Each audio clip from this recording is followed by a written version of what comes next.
Good morning, friends. This is Dr. Nimish Shelat, Senior Consultant Gynecologist and Obstetrician, pioneer of IVF technologies in Gujarat and expert on endoscopic surgery in gynecology. Today I am here to talk to you about various detection of birth defects which are very much in congruence with the birth defects prevention month, which is January 2023. And these birth defects are, of course, best identified using ultrasound because it is only during the time that the baby is in the mother's womb that it starts growing, and this growth is best in a non-invasive way looked at by ultrasound.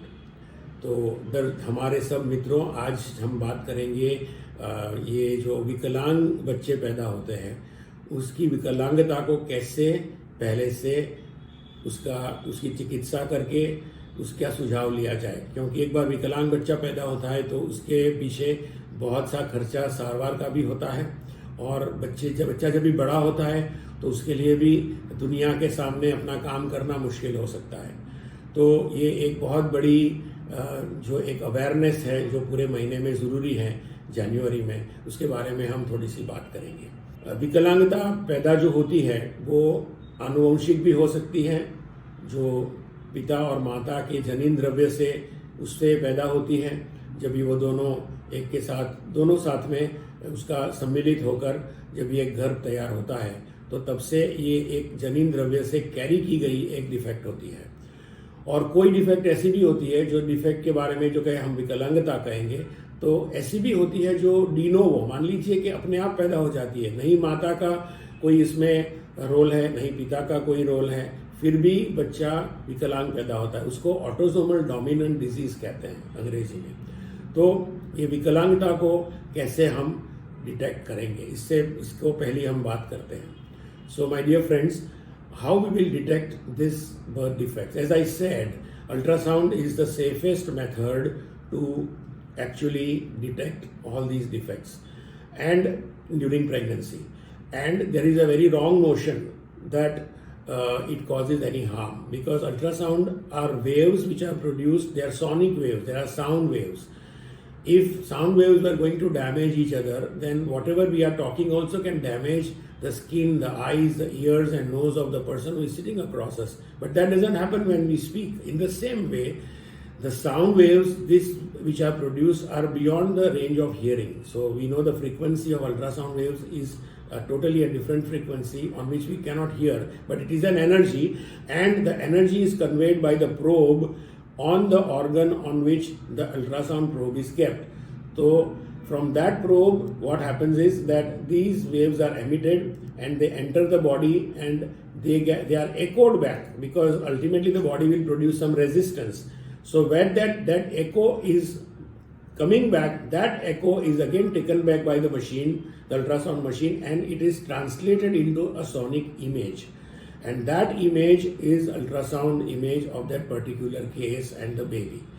तो हिंदी में आपसे सिर्फ गुजारिश करूंगा कि ऐसी गलत फहमी में मत रहिए कि सोनोग्राफी शरीर को नुकसान करती है। वो एक्सरे नहीं है। एक्सरे जब भी पहले 2 सदियों पहले एक्सरे जब भी आए थे, उसकी शुरुआत रॉन्टजन ने की थी। 150 साल पहले की बात है, 100 साल पहले की भी बात हो सकती है, जिसमें ये जो चीज़ लाई गई, जैसे बाद में हर एक साल में एक्सरे का भी एक नया स्वरूप आता गया। लेकिन एक्सरे जो है वो किरण होती है जो हमेशा एक ऊर्जा है, और वो ऊर्जा अलग प्रकार की है और वो उससे डैमेज हो सकता है। सोनोग्राफी में नहीं हो सकता है, क्योंकि सोनोग्राफी एक आवाज़ से बनी हुई, जो आवाज़ हम सुन नहीं सकते, उससे बने गए ध्वनि के तरंग है। तो ये तरंग जो है, जिसको हम गुजराती में मोजा कहेंगे, in English we will call them waves. तो ये जो तरंग है जो ध्वनि से पैदा होते हैं, उससे सोनोग्राफी का इमेज जो है, उसकी जो आकृति है वो पूरी टीवी स्क्रीन पे या मशीन के स्क्रीन पे दिखती है।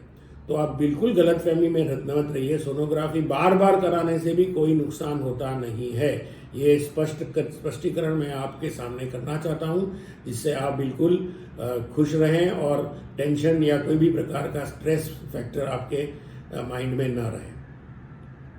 तो बर्थ डिफेक्ट्स की बात करते थे हम. Basically, these birth defects can be of various types, but the commonest, as we have seen, are the ones with Talipus equinovarus. In other words, we call them club foot.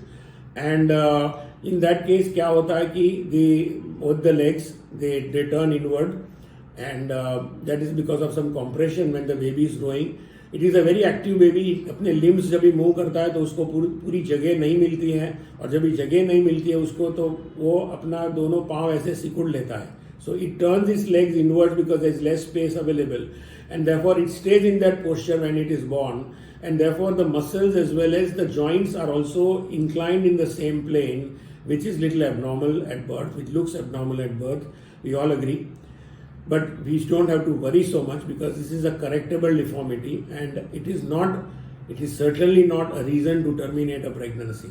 कभी भी ये जो अगर क्लब फुट वाला बच्चा लगता है sonography पे दिखा है तो मेहरबानी करके वो प्रेगनेंसी को रिमूव मत करवाइए. ये कंजेनिटल एब्नॉर्मलिटी नहीं है ऐसी जो इसका कोई इलाज नहीं है. बच्चा बिल्कुल तंदुरुस्त पैदा होगा, और कभी कभी बहुत सा अगर ये इश्यू है तो उसको ऑपरेशन से भी इलाज हो सकता है. तो पाँव जो है वो धीरे धीरे नॉर्मल हो जाते हैं और कोई प्रॉब्लम नहीं आती. तो in short I have given you one deformity which is a particular one, but then there are many other deformities. There are so many that the list is very long, and you can have a very big head where you call it hydrocephalus. You can have a very big stomach which is protruding out of the abdomen. We call it omphalocele. Then we have spinous tumors which are coming out from the back, sacrococcygeus teratoma.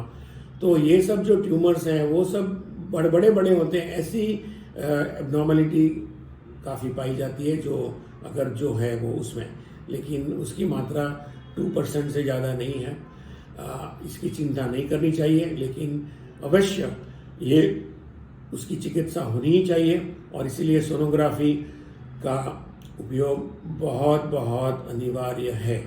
अपनी नई जो पीढ़ी आने वाली है जिसका अभी जन्म नहीं हुआ है उसको तंदुरुस्त पैदा करने के लिए ये चिकित्सा बहुत आवश्यक है.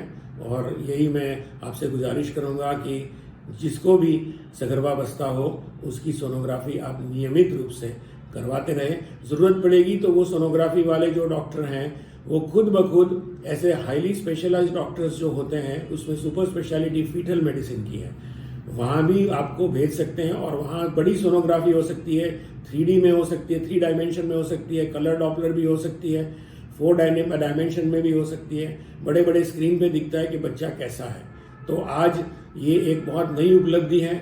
हमें जो नई जनरेशन पैदा करनी है, जो हमारे पूर्वजों से ने जो तकलीफ़ें झेली हैं वो तकलीफ हम नहीं झेले, इसी के लिए हमें तंदुरुस्त बच्चे होने चाहिए.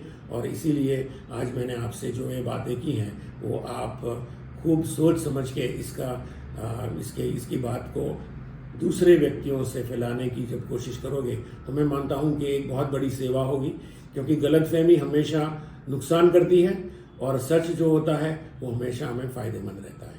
तो नमस्कार, थैंक यू वेरी मच.